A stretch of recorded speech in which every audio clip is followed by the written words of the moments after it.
તો બરોડા ડેરી સંલગ્ન નાની મોટી દૂધ મંડળીઓ દ્વારા કૌભાંડ આચરવામાં આવ્યું। છોટાઉદેપુર બોડેલીની દૂધ મંડળીમાં કૌભાંડનો પર્દાફાશ થયો છે। દૂધ મંડળીના પ્રમુખ અને મંત્રી જ કૌભાંડના સાક્ષી બન્યા। બોડેલી ચિલિંગ સેન્ટરમાં ભેળસેળવાળું દૂધ જતું હતું। દૂધ મંડળીમાં થતી હતી દૂધમાં પાણીની ભેળસેળ। બોડેલી ચિલિંગ સેન્ટરના દ્રશ્યો પણ ક્યાંક સામે આવ્યા અને તેના કર્મી ખાલી કેનમાં પાણી ભરતા હતા। મંડળીને ફક્ત પશુપાલકે આપેલ દૂધના જ દાણા મળતા, બાકીના કૌભાંડના નાણાંનો ભાગ થતો હતો। તો બોડેલી ચિલિંગ સેન્ટરમાં આખી આ ઘટના ઘટતી હતી। મંડળીમાં જ અંદર દૂધમાં પાણીની ભેળસેળ થતી હતી। બોડેલી ચિલિંગ સેન્ટર કૌભાંડનું સેન્ટર બન્યું છે। ક્યાંક આ દ્રશ્યો સામે આવ્યા જેમાં કર્મીઓ જ એમાં સંડોવાયેલા હતા કે જેમાં મંડળીની અંદર જ દૂધમાં ભેળસેળ થતું હતું અને આ ભેળસેળવાળું દૂધ જ તમામ લોકો સુધી પહોંચતું હતું।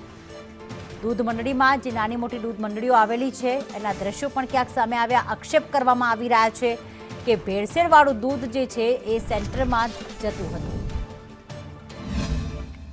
કેતન ઇનામદાર એક મારો શિષ્ય છે અને એ પણ મારો મિત્ર છે।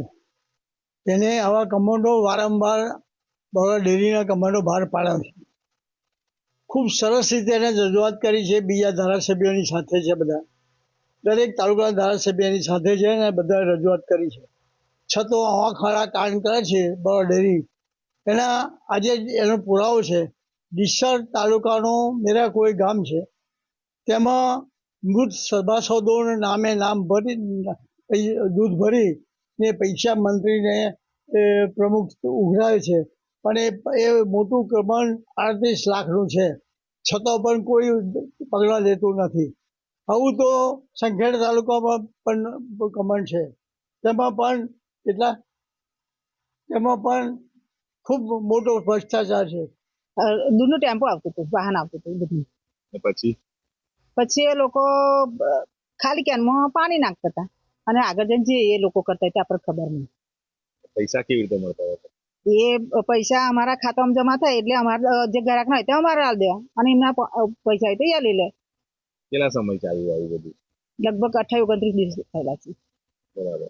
દૂધમાં પાણી નાખી દીધું? હા, દૂધમાં પાણી આગળથી નાખતા હતા, અમારા આગળ તો ખાલી કેનમાં પાણી લઈને જતા હતા। પાણી જોડે લઈને જતા હતા? હા, પછી આગળ પાણી નાખ્યું? હા, બરાબર। અને પૈસા તમને કેવી રીતે મળતા? એ લોકો લઈ લેતા કે તમને 10 દિવસે જમા થતા હતા? 10 દિવસે જમા થાય, અમે ઉપાડી લાગીએ પૈસા, એટલે તમારા ગ્રાહકના પૈસા લઈ લો અને અમારા પૈસા। હા, આ દૂધ કઈ જતું હતું? નંદપુર કસ્ટર ઉપર। ત્યારે ધારાસભ્ય કેતન ઇનામદાર અમારી સાથે ફોનલાઈન પર જોડાઈ ગયા છે। કેતનભાઈ નમસ્કાર, સંદેશ ન્યૂઝમાં સ્વાગત છે આપનું। કેતનભાઈ, મંડળીના પ્રમુખે પણ આ ભેળસેળ થઈ રહ્યું છે વાતની કબૂલાત કરી છે, આપની શું પ્રતિક્રિયા છે આ અંગે? મારી તો બહુ ટાઈમથી મેં ઘણા સમયથી હું કહેતો આવું છું કે ભાઈ આ મંડળીઓની અંદર થતી ગેરરીતિઓ, ચિલિંગ સેન્ટર ને આપણે આજે એમને પેલું બનાવેલું છે ત્યાં ક્લસ્ટરથી થતી ગેરરીતિ આ સંસ્થાને ફડચામાં લઈ જશે। અનેક મંડળીઓ બંધ થઈ ગઈ છે, એનું મૂળ કારણ માત્ર ને માત્ર ડેરીના વહીવટકર્તાઓ છે અને આ બહુ મોટા પાયે મોટું કૌભાંડ છે। મેરાકુવા મંડળીની અંદર મેં હમણાં જે તપાસ માગી છે, તપાસ અત્યારે ચાલુ છે, એમાં મરણ થયેલા લોકોના નામે પૈસા દૂધ ભરાયું છે અને એના નામે પૈસા ઉઘરાયા છે, લેવાયા છે, એની નાણાકીય લેવડ દેવડ થઈ છે। એક નાની મંડળીમાં કરોડોનું કૌભાંડ બહાર આવશે મેરાકુવા જેવી। તો બરોડા ડેરી એટલે છોટાઉદેપુર જિલ્લો અને વડોદરા જિલ્લો, આ બે જિલ્લાઓની અંદર અનેક મંડળીઓ, એટલે હું માનું છું ત્યાં સુધી લગભગ 800 થી 1200 વચ્ચે મંડળી, કેટલી મંડળીઓ બંધ થઈ ગઈ છે એટલે ખ્યાલ નથી અત્યારે એટલે આગળ, પણ એટલી મંડળીઓનો વહીવટ અને આ વહીવટમાં માત્ર ને માત્ર ગેરરીતિ થતી હોય એવું ચોક્કસપણે બહાર આવ્યું છે। તો કોઈ પગલાં કેમ, કોની સંડોવણી છે આમાં કેતનભાઈ?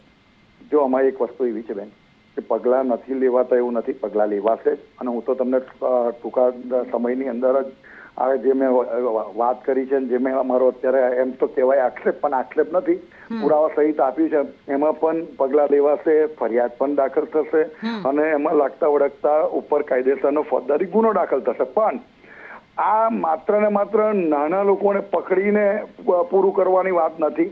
આનો છેડો કઈ અડે છે એ તપાસનો વિષય છે. અને એનો છેડો હું માનું છું ત્યાં સુધી છેક ડેરીના ચેરમેન અને એમડી સુધી અડતો હશે. બિલકુલ. અને આની પાછળ આ સંસ્થા એ નાનામાં નાના વર્ગની સંસ્થા છે. ગરીબ કુટુંબો જે પોતાના પેટનું બાળકને પણ દૂધ ના આપીને પોતાના પેટમાં ખાડો રાખીને જે દૂધ ભરે છે એ દૂધ ભરીને જેની આજીવિકા છે આ સંસ્થા. અને બરોડા ડેરીનું ખૂબ મોટું નામ છે અને આપણે બધા જ એને સપોર્ટ કરીએ છીએ કે ડેરી ઉત્તર પ્રગતિ કરે. પણ માત્ર ને માત્ર અમુક પોતાના અંગત સ્વાર્થ માટે જે આ ડેરીને ફડચામાં લઈ આવવા માંગે છે એને ચલાવી પણ ના લેવાય. એ કોઈ પણ પાર્ટી ના હોય પણ એમાં ના ચલાવી લેવાય. બિલકુલ. આભાર કેતનભાઈ, સંદેશ ન્યૂઝ સાથે વાત કરવા બદલ.